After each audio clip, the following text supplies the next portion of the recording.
பொதுவா நம்ம எப்படிங்க ஆரம்பிக்கிறோம்? தெய்வத்தின் குரலை சொல்லி ஆரம்பிக்கிறோம் இல்லைங்களா? இன்னைக்கு நான் தெய்வத்தின் குரல்ல இருந்து என்ன ஒரு வார்த்தை எடுத்திருக்கேன்னு கேட்டீங்கன்னா, என்ன வார்த்தை? ரொம்ப அழகான வார்த்தை, தேவையான வார்த்தை. மக்கள் நிறைய பேர் இருக்கீங்க, சொல்றது சந்தோஷமா இருக்கு. பகவான் தந்த புத்தியால், அதே வார்த்தை இல்லைன்னா நான் அப்படியே பேசுற ஆளு இருந்தாலும் அந்த வார்த்தை வேணுன்றதுக்காக, பகவான் தந்த புத்தியால் வாக்கால் பிறருக்கோ தனக்கோ கெடுதல் உண்டாகாமல் நல்லது செய்ய வேண்டும். அப்போ ரொம்ப டேஞ்சர் எது? வாய். அதான் சொல்லியிருக்காரு, பாபமும் துக்கமும் பயமும் நீங்க வாக்கை பயன்படுத்த வேண்டும். இதற்கெல்லாம் அடிப்படை பக்தி தான். வாக்கு தெய்வ சம்பந்தமாக மட்டுமே இருக்க வேண்டும். இதை நீங்க குழந்தைகளுக்கு வீட்டுல போய் சொல்லி கொடுங்க. அக்ஷராபியாச பெரியவா சொன்ன வார்த்தை.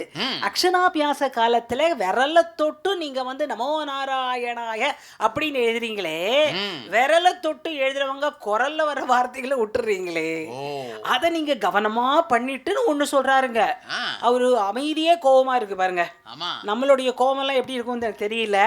பகவான் அவருக்கு நமக்கு தந்த வாக்கை பார்த்து கொண்டே இருப்பார். மேல இருந்து ஒரு பொம்மலாட்டு மாதிரி பார்த்துக்கிட்டே இருப்பாரு. இவன் இன்னைக்கு என்ன பேசினா, இவன் இன்னைக்கு பேசினா, இவன் இன்னைக்கு பேசினா, எடு டைரி எழுது அப்படின்னு எழுதிக்கிட்டே லோக ஆத்ம சேமத்துக்காக வாக்கை பயன்படுத்தணும். அப்புறம் தான் தெய்வத்தின் குரலை ஒன்று தீர்க்கமா சொல்றார். இல்லாவிட்டால் அடுத்த ஜென்மத்தில் பகவான் வாக்கை புடுங்கி விடுவார். அப்படியே எழுதியிருக்கார். இது ஏன் வார்த்தை இல்லை, வாக்கை எடுத்து விடுவார். ஏன்னா பிடுங்கினே போட்டிருக்கார். வாக்கை பிடுங்கி அடுத்த ஜென்மம் மிருகமாக படைப்பார்னு எழுதியிருக்கார். இப்ப நீங்க சில பேர் குறைக்கிறாங்களே, எதனாலும் தெரியுதா? சில பேர் கத்துறாங்களே, எதனாலும் தெரியுதா? போன ஜென்மத்துல கொடுத்த வாக்க சரியா பயன்படுத்தலன்னா இப்படித்தான் என்பதை சொல்லிக்கொண்டு போன வாட்டி எங்க நிறுத்தினோம், இப்ப நம்ம தெய்வத்தின் குரல் வாக்கை உங்கள் மனதில் ஏற்றிய திருப்தியோடு போன வாட்டி நம்ம எங்க நிறுத்தினோம் ஞாபகம் இருக்குங்களா? எங்க? கும்பகோணம் சிவன் சார் அவருடைய வாழ்க்கையில ஞாபகம் இருக்குங்களா? அந்த இடத்துக்கு நம்ம இப்ப எல்லாரும் போறோம். அது என்னன்னாங்க, நம்ம மகா பெரியவாளுக்கு ஒரு தம்பி உண்டு. ஏன்னா கேட்காதவன் வந்திருப்பாங்கிறதுனால ரிப்பீட் பண்றேன் நான். ஒரு தம்பி, அவர் பேர் என்னன்னு கேட்டீங்கன்னா, நான் சொன்னேன்ல தம்பியுடையான் படைக்கஞ்சான்னு, அந்த மாதிரி அவர் பேர் சிவன் சார். ரொம்ப பழகினவாளுக்கு தெரியும். மகாபெரியவர் 100 துறவினா சிவன் சார் 101 துறவி. பழகினவாளுக்கு தான் தெரியும். அதைத்தான் நான் இன்னைக்கு சொன்னேன். மதிமகாலட்சுமி 2 மகன்களை பெற்றாள். அவளுக்குத்தான் ஆண்டவன் வரத்தை கொடுத்தார். மகன்கள் 2 பேருமே மகான்கள் ஆனார்கள். புள்ள வளர்த்த அப்படி வளர்க்கணும் சார். நீங்க பாருங்க, அன்றாடம் நீங்க தான் சொன்ன விஷயம் இது. இவர் அடிக்கடி என்கிட்ட சொல்லி வருத்தப்படுவார்.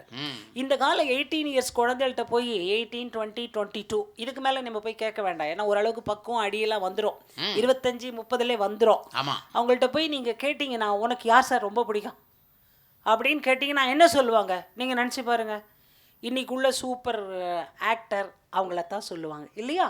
விஜயை சொல்லுவாங்க, ஆரிய தம்பி சொல்லுவாங்க, சூர்யா தம்பி, எல்லாரையும் சொல்லுவாங்க. கலைஞர்கள் சிறந்தவர்கள் தான். நான் உங்கள்கிட்ட ஒன்று கேட்குறேன், அந்த மாதிரி காலேஜுக்கு போய் நீங்கள் எல்லாம் ஒரு டெஸ்ட் பண்ணி தம்பி 18 வயசு 16லாம் கூடாது 18 22 அவங்கக்கிட்ட போய் உனக்கு ரொம்ப பிடிச்சது யாரு அப்படின்னு ஒன்னே யாராவது ஒருத்தர் அம்மா அப்பான்னு சொன்னா அவங்க காலில் விழுந்துருங்க சார். மக்கள் குரலாக கேட்கிறேன், சொல்லுவாங்களா சொல்லுங்க? ரொம்ப கஷ்டம். எல்லார் தலையும் ஆடுகின்றது, மறுக்கின்றது. காரணம், இந்த மாதிரி விஷயங்களை அவங்களுக்கு கொண்டு போகாம கையில் ஒரு செல்லை வாங்கி கொடுத்து சீரழிஞ்சு போடான்னு நம்ம சொன்னது நம்மளை தானே நம்மளே மறக்க வச்சோம். இது நேற்று அவர் சொல்லும்போது எனக்கு ரொம்ப கஷ்டமாக இருந்தது. யாரையோ பேர் ஃபீஸ் கொடுக்குறது அம்மா அப்பா, படிக்க வைக்கிறது அம்மா அப்பா. ஆனால் சுவாமி மகான் நடிக்கிறியான்னு கேட்டப்போ ஆற்றுல கேட்டு வந்து சொல்லட்டுமா அப்படின்னாரு. அதுதான் பக்தி, அங்கதான் பக்தி. குழந்தைகளை வளர்ப்பது என்பது அங்கதான் ஆரம்பிக்கிறது. அப்படித்தான் சிவன் சாரும் நம்ம மகா பெரியவாளும் ஒரு இடத்துக்கு போறாங்க. எங்க தெரியுங்களா? அந்த காலத்துல காஞ்சி மடத்துக்கு பேரு கும்பகோண மடம். இது வரலாறு சொல்கிறது. இளம் துறவி மகா பெரியவா பாலகனாக தம்பி சதாசிவம் பீதாம்பர மையர் முன்னால நிக்கிறார். அவர் இந்திரா மாயாஜால வித்த மந்திர வித்த காட்டுறவர். ஓஹோ, இந்த மேஜிக்னாலே கொஞ்சம் பயந்தானுங்களே எப்போதும். அந்த மேஜிக், ஆனா ஒரு மேஜிக் மட்டும் பண்ண முடியாது. என்ன தெரியுமா? நல்ல நிகழ்ச்சி இடத்துல ஒரு இளைஞனையாவது வர வைக்க சொல்லுங்க பாப்போம். அந்த மேஜிக் மட்டும் யாராலையும் செய்ய முடியாது. இந்திர மாயாஜால மந்திர வித்த காட்டினாரு. ஒரு கைக்குட்டையை எடுத்தாரு, மந்திரவாதி கீழே போட்டாரு, ஒரு பாம்பு வந்துருச்சு. அந்த பாம்பு பெரிய பாம்பாக மாறி பயமுறுத்தியது. வேடிக்கை பார்த்தோர் எல்லாரும் ஓடினர். அது சிவன் சாரை அந்த பாம்பு என்ன செய்தது, மகானை என்ன செய்தது அப்படின்னு நம்ம சஸ்பென்ஸ்ல விட்டோம் இல்லைங்களா? இன்னைக்கு அதுல இருந்து தொடர்ற பாம்பை பார்த்தா பயப்படுவாரு பரமாச்சாரியா. ஏன் தெரியுமா? அந்த ரெண்டு மகான்களும் என்ன நினைச்சாங்களா, இது பாம்பா? இல்லை இல்லை இல்லை, பரமசிவன் கழுத்தை சுத்தி கொண்டிருக்கும் அற்புதமான சின்னம் அது. நம்முடைய எண்ணம் வண்ணம்லாம் பாம்புல இருக்கு. அவருக்கு பாம்பை பார்த்தாலும் சிவன் தெரியுது சார். அதான் பக்தி. இந்த பக்தியை நம்ம மனசுல வச்சுக்கணும். உடனே சிவன் சாருக்கும் மகாபிரிவாளுக்கும் அதை பார்த்து பயம் வரல. ரெண்டு பேருமே அதை சதாசிவத்தின் பாம்பு என நினைத்தார்கள். அன்னைக்கு கண்ணதாசன் பாடினாரு, பரமசிவன் கழுத்தில் இருந்து பாம்பு கேட்டது, கருடா சௌக்கியமா இருக்கும் இடத்தில். இது எல்லாருக்கும் தெரியணும். பொண்ணு புள்ள அங்கீகரிக்கலையா, அந்த ஆத்துல இருக்கக்கூடாது. இருக்கும் இடத்தில் இருந்து கொண்டால் கருடன் சொன்னது பாதி மக்கள் பாடினார். அதில் அர்த்தம் உள்ளது. ஏன்னா அவனுக்கு ஒரு பிளேஸ் இருக்கு, அங்க இருன்னு சொல்றார். எங்கப்பா என்ன சொல்றாங்க, இந்த பாம்புக்கு பாட்டு கவிஞர் கண்ணதாசனும் அப்பாவும் ஒன்னா இருந்தவங்க, அப்படியா ஒன்னா வளர்ந்தவங்க, NSK கம்பெனில ஒன்னா இருந்தவங்க, ரொம்ப க்ளோஸ் ஆனவங்க.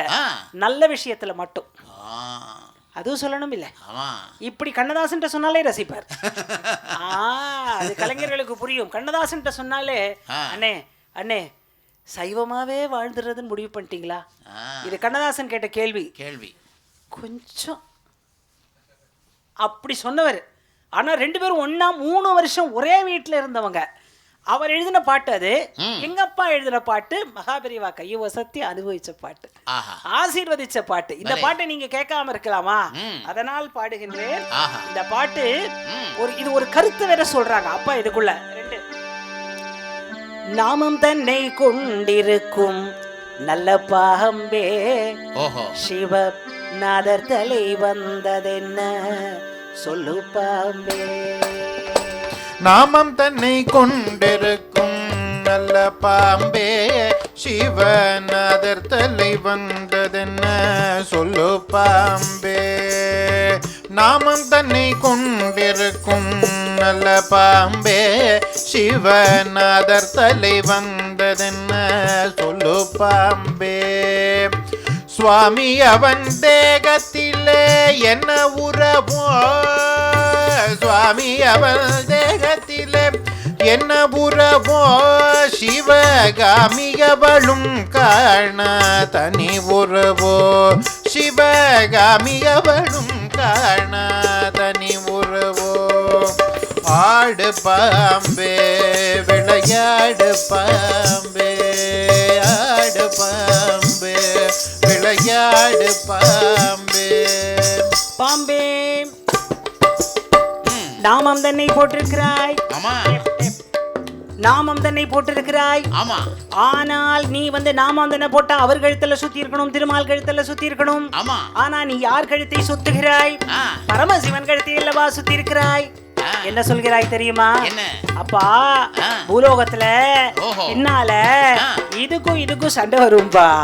அப்ப நீ என்ன செய்யற, பேசுறவங்களை கூப்பிட்டு சொல்ல வச்சா அந்த பேச்சுல சண்டை விவாதம் இடம் வரைக்கும் போயிடும்பா. அதனால அந்த சண்டை வேண்டாம். இவாளு ஒண்ணுங்கிறதுக்காகத்தான் நாமம் தன்னை போட்டுக்கிட்டு சிவபெருமா கழுத்தை சுத்திக்கிட்டு சைவமும் வைணமும் ஒண்ணுதான் ஒரு ஒருமைப்பாட்டை சொல்கிறாயே, அதுக்காக பாம்பே உன்னை வணங்குகிறேன். ஆமா சுத்திக்கிட்டே இருக்கியே, மீனாட்சி சிவகாமி உன்னை அப்படியே நெருங்கிக்கிட்டே இருக்கிறாள. சுவாமி அவன் தேகத்திலே என்ன உறவோ அது சிவகாமி அவளும் காணா. அப்பா உமா மகேஸ்வரி கூட கொஞ்சமா தானே சுத்தி இருக்கா, கொஞ்சமா தானே நெருங்குறா. பார்வதி கூட ரொம்ப அளவா தானே நெருங்குறா. பாதி இருந்தாலும் அவ ஒரு அளவா தானே இருக்கா. ஆனா நீ அப்படியே கழுத்தை கட்டி பிடிச்சிட்டு இருக்கியே, இந்த அன்பு எப்படிப்பா வந்தது? ஆடு பாம்பே விளையாடு பாம்பே, ஆடு பாம்பே விளையாடு பாம்பே, வளைந்து வளைந்து நீயும் வாழுகிறாய், ஒரு வாழ்க்கை தத்துவத்தையே சொல்லுகிறாய். பாம்பே வளைந்து வளைந்து வாழ்கிறாய், நீ என்ன தெரியுமா சொல்லுகிறாய்? என்ன மனுஷா, ஸ்ட்ரைட் ஃபார்வர்டா இரு, நிமிர்ந்து போ, திமிரிக்கிட்டு போகாத. அதத்தான் சொல்லி கொடுத்து எந்த இடத்துல போகும்போது எப்படி போகணும் அப்படிங்கறத வளைஞ்சு வளைஞ்சு வளைஞ்சு வளைஞ்சு நான் உங்களுக்கு ஒண்ணு சொல்றேன். மயிலாப்பூர்ல சொல்லாம எப்படி பரதநாட்டியமே நடந்தாலும் ஒரு பாம்பு டான்ஸ் இல்லாம இருக்குமா சார்? அத பார்க்க மாட்டோமா சார்? ஒரு குழந்தையோட டான்ஸ பார்க்கணும்னா அந்த பாம்பை வச்சுதானே நம்ம முடிவு பண்றோம். அந்த டான்ஸ்ல என்ன சிறப்பு சொல்லுங்க பாப்போம். குழந்தை நல்லா வளையறாளான்னு பாப்போம், சரியா வளையறாளான்னு பாப்போம். பாம்புக்கே வளைந்து கொடுக்கும் குணம் இருப்பதனால் மனுஷா எந்த இடத்துல நேரா இருக்கணுமோ நில்லு. நேர்மை வேறு, தூரிக்கிட்டு இருப்பது வேறு. நேர்மையாக இரு, ஆனா கொஞ்சம் வளைஞ்சு கொடுப்பா. வளைந்து வளைந்து நீயும் வாழுகிறாய், ஒரு வாழ்க்கை தத்துவத்தையே சொல்லுகிறாய். பத்திரமாய் ரத்தினத்தை ஒழித்து வைத்தாய், பத்திரமாய் ரத்தினத்தை ஒழித்து வைத்தாய், ஒரு படிப்பினையை இதனால் அறிய வைத்தாய். பத்திரமாய் ரத்தினத்தை ஒழித்து வைத்தாய், ஒரு படிப்பினையை இதனால் அறிய வைத்தாய். பாம்பே உங்ககிட்ட ஒரு பெரிய நல்ல விஷயம் இருக்கு. என்ன விஷயம் தெரியுமா? பத்திரமாக ரத்தினத்தை ஒளிச்சு வச்சால், ஆனா உனக்கு காசு தேவையில்லைப்பா. ஆனா எப்படி அந்த பொருளை வந்து அழகா ஒளிச்சு வச்ச? எங்க மனுஷர்கள் பூலோகத்துல என்ன பண்ணா, ஒரு சீசன்ல 36% வட்டி வருதுன்னு சொல்லி அங்க இங்க கொண்டு போய் போட்டு எல்லாமே போய் முதலும் போய் வட்டியும் போய் எல்லாமே போய் காசெல்லாம் இழந்து நின்னாங்க. ஆனா நீ என்ன பண்ண?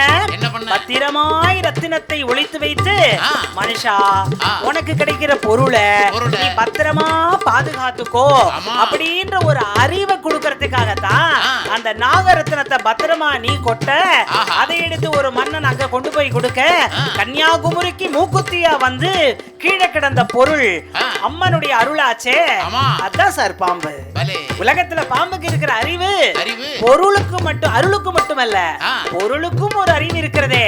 இத சுப்பு ஆறுமுகம் பாண்ட வார்த்தை தான். பத்திரமாய் ரத்தினத்தை ஒழித்து வைத்தாய், பத்திரமாய் ரத்தினத்தை ஒழித்து வைத்தாய், ஒரு படிப்பினையை இதனால் அறிய வைத்தாய். ஆடு பாம்பே விளையாடு பாம்பே, ஆடு பாம்பே விளையாடு பாம்பே.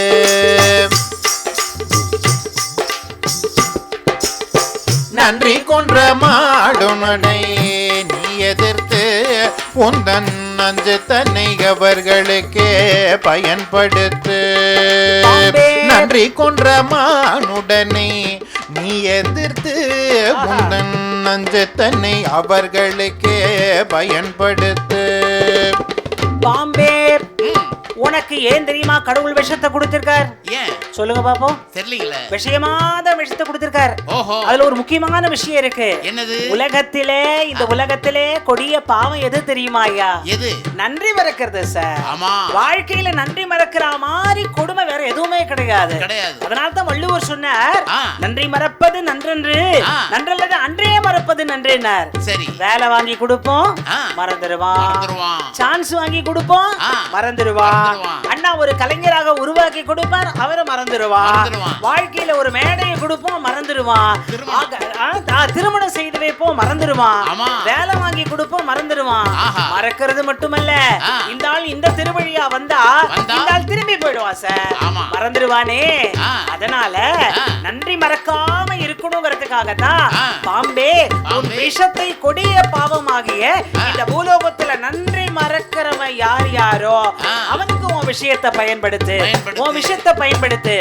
மகாத்மா காந்தி பாம்பு கொத்தி சாவல இல்லை, நினைச்சு பாருங்க. இந்த உலகத்திலே இறந்த மகான்கள் யாருமே பாம்பு கடிச்சு இறக்கவில்லை. அப்புறம் ஏன் சார் அதை பார்த்து பயப்படுறீங்க? அது படம் எடுத்தால் பயப்பட வேண்டாம். நல்லவரை அந்த பாம்பு ஒன்றுமே செய்யாது. அதனால தான் அது நல்ல பாம்பு, நல்லவர்களுக்கே உரிய பாம்பு, நல்ல பாம்பு, சொல்லும் பாம்பு, வல்ல பாம்பு. அதனால நன்றி கொன்ற மானுடரை நீ எதிர்த்து இந்த நஞ்சுதனை அவர்களுக்கே பயன்படுத்துன்னு எழுதுறாரு எங்க அப்பா. நன்றி கொன்ற மானுடனே நீ எதிர்த்து உந்தன் நஞ்சு தன்னை அவர்களுக்கே பயன்படுத்து. காசு பணம் தேவையின்றி படம் எடுத்து, காசு பணம் தேவையின்றி படம் எடுத்து என்றும் கலை வளர்ப்பதே உந்தன் தலையெழுத்து. காசு பணம் தேவையின்றி படம் எடுத்து என்றும் கலை வளர்ப்பதே உந்தன் தலையெழுத்து. பாம்பே விளையாடு பாம்பே, ஆடு பாம்பே, விளையாடு பாம்பே. பாம்பே உலகத்திலேயே வெரி வெரி பிக் ப்ரொடியூசர் யார் தெரியுமா? யாரு? நீதான்ப்பா. படம் எடுக்கிறதுனா சும்மாவா? எவ்வளவு வேணும்னா படம் எடுக்கிறதுக்கு முதல்ல பேங்க்ல கேஷ் வேணும், அல்லது கந்து வட்டிக்கு கொடுக்குற ஆள் வேணும், அல்லது சொந்தத்திலேயாவது பணம் வேணும், அல்லது எந்த நோட்டு செல்லும்னு பார்த்து அந்த நோட்டு வீட்டுல இருக்கணும், எல்லா கலைஞர்களையும் தெரிஞ்சிருக்கணும், அவருக்கு கொஞ்சம் எடுத்து கொடுக்குற ஆள் இருக்கணும், டிஸ்ட்ரிபியூட்டர்ஸ் கிடைக்கணும். அந்த கஷ்டம் இல்லாம பாம்பே நீயே படம் எடுக்கிறாய், நீயே டான்ஸ் பண்ணுகிறாய், நீயே பாட்டு எழுதுகிறாய், நீயே ஆடிக்கொள்கிறாய், ராக நாலட்சி வேற புன்னகராளியை ஒழுங்கா ரசிக்கிறாய், சுதி சுத்தமா பாடுறாங்களோ இல்லையோ ஒழுங்கா ஆடுகிறாய். எல்லா விஷயத்தையும் செஞ்சுட்டு நீயே நடிகை, நீயே நடிகன், நீயே டைரக்டர், நீயே எடிட்டர், எங்க கட் பண்ணணும்னு கரெக்டா தெரியும் பாம்புக்கு. பாக்குற வரைக்கும் பாக்கும், அப்படி இல்லைன்னா வளைஞ்சு போயிடும். அப்படி எங்களுக்கு வில்லுபாட்டிலே ஒரு வாட்டி நடந்திருக்கு. அதனால காசு பணம் தேவையின்றி படம் எடுத்து என்றும் கலை வளர்ப்பதே உந்தன் தலையெழுத்து. அது என்ன தெரியுமா சொல்லுது? அப்ப என்ன தெரியுமா சொல்ல நினைக்கிறாங்க? உலகத்துல எத்தனையோ படம் எடுக்கிறீங்களப்பா, பாம்பு எடுக்கிற படம் மாதிரி ஒழுங்கா படம் எடுங்கப்பா. அந்த படத்தால இறைவனுக்கு தான் நல்லது, மக்களுக்கு தான் நல்லது. பாம்பினுடைய படம் படம் மட்டுமல்ல, பெரிய பாடம் என்று சொல்லி அந்த தன்னம்பிக்கையை சுப்பு ஆர்மம் அவர்கள் நமக்கு கற்றுக் கொடுக்கிறார். ஆடு பாம்பே விளையாடு பாம்பே, ஆடு பாம்பே விளையாடு பாம்பே, ஆடு பாம்பே விளையாடு பாம்பே, ஆடு பாம்பே விளையாடு பாம்பே, ஆடு பாம்பே விளையாடு பாம்பே, ஆடு பாம்பே விளையாடு பாம்பே.